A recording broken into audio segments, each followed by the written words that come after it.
সুপ্রিয় দর্শক, আমরা এখন কথা বলবো অ্যাডভোকেট ইমরান আহমেদ চৌধুরী। তিনি সিলেট ৬ আসনের সংসদ সদস্য, নবনির্বাচিত সংসদ সদস্য, বিএনপি থেকে নির্বাচিত হয়েছেন। তিনি প্রায় 18,000 ভোটে বেশি পেয়ে তিনি নির্বাচিত হয়েছেন। আজকেই তিনি শপথ নিয়েছেন। আপনি প্রথমবারের মতো সংসদ সদস্য হলেন, আজকে শপথ নিলেন, আপনার প্রতিক্রিয়া কী? ধন্যবাদ। প্রতিক্রিয়া তো অবশ্যই খুবই আনন্দ এবং ভালো, তবে দায়িত্ববোধের জায়গা থেকে অনেক চিন্তারও ব্যাপার আছে যে মানুষের কাছে যে প্রতিশ্রুতি, মানুষের কাছে যে আশা আকাঙ্ক্ষা বাস্তবায়ন করার জন্য আমি আমার সর্বশক্তি নিয়োগ করতে হবে।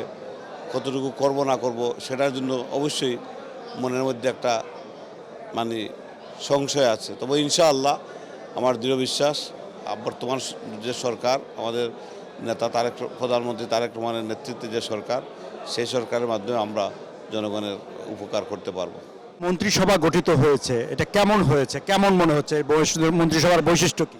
একটা চমৎকার মন্ত্রিসভা হয়েছে, কারণ এখানে নবীন প্রবীণের সমন্বয়ে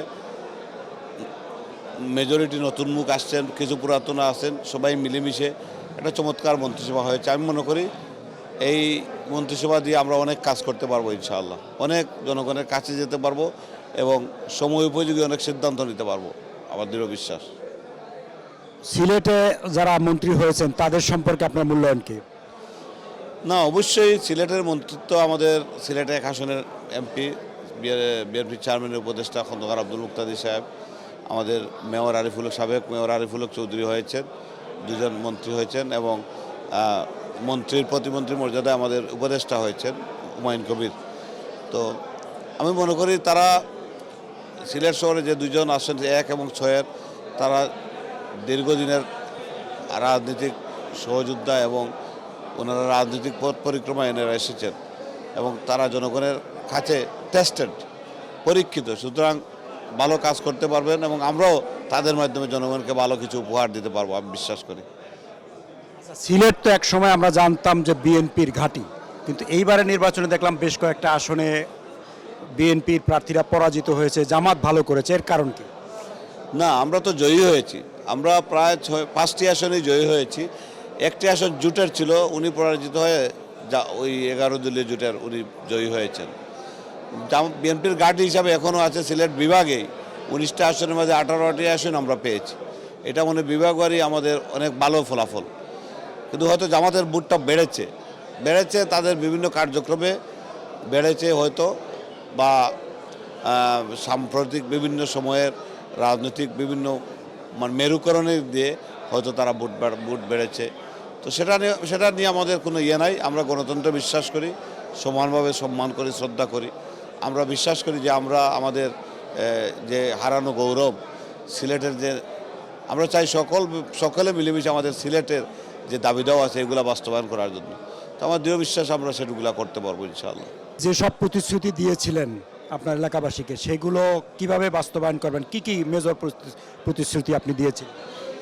ধন্যবাদ। আমার এলাকা গোলাপগঞ্জ বিয়ানীবাজারের প্রায় 5,09,000 ভোটার। গোলাপগঞ্জ বিয়ানীবাজার হচ্ছে অত্যন্ত সমৃদ্ধ একটা এলাকা। আমাদের সিভিল সার্ভেন্ট, আমাদের লোক আছে, সামরিক বাহিনীতে লোক আছে, অনেক প্রবাসীরা আছে, প্রবাসীদের অধ্যুষিত একটা এলাকা। আমার অনেক প্রতিশ্রুতি ছিল, যেমন রাস্তাঘাটের সমস্যাটা বেশি ছিল, মানুষের নদীভাঙ্গনের সমস্যা, স্বাস্থ্যর সমস্যা ছিল, শিক্ষার সমস্যা ছিল। তো এগুলো আমরা প্রতিশ্রুতি দিয়েছি। এখন বর্তমান সরকারের যেসব মন্ত্রীরা এসেছেন সবার সাথে আমার ব্যক্তিগত সম্পর্ক আছে, মেজরিটির সাথে। আমার দৃঢ় বিশ্বাস তাদের সাথে পার্শ্ব করে আমি আমার জনগণের জন্য, এলাকার জন্য আমি কাজ করতে পারবো, আমি বিশ্বাস করি। আপনারা দেখলাম যে একটা সিলেটের মানুষজন এখানে জমায়েত হয়েছেন, আজকের এই অনুষ্ঠানটা কি উদ্দেশ্য? এখানে আমাদের আন্তর্জাতিক বিএনপির বা চেয়ারম্যানের উপদেষ্টা এবং প্রধানমন্ত্রীর উপদেষ্টা উনি হয়েছেন প্রতিমন্ত্রীর মর্যাদায়, আমাদের হুমায়ুন কবির সাহেব, ওনার সৌজন্যে আমি এসেছি যে আমরা সবাই আমাদের এলাকার লোকজন এসেছে, একটু গেট টুগেদার করব, এইটাই, সবাই একটা আনন্দ ভাগাভাগি করে নেব, এইটাই। আর এর থেকে বেশি কিছু না। আমরা সিলেটে যাওয়ার পর আমাদের কাজ শুরু করতে হবে। ধন্যবাদ, আপনাকে অনেক ধন্যবাদ জানাচ্ছি, আপনার শুভকামনা। আপনাকে অসংখ্য ধন্যবাদ এবং যারা দেখছেন আপনাদেরকেও ধন্যবাদ আপনাকে। সুপ্রিয় দর্শক, আপনারা শুনছিলেন সিলেট 6 আসন থেকে নির্বাচিত সংসদ সদস্য, ওনার বক্তব্য। আবার শীঘ্রই আপনাদের সঙ্গে দেখা হবে, সে পর্যন্ত ভালো থাকবেন, ধন্যবাদ।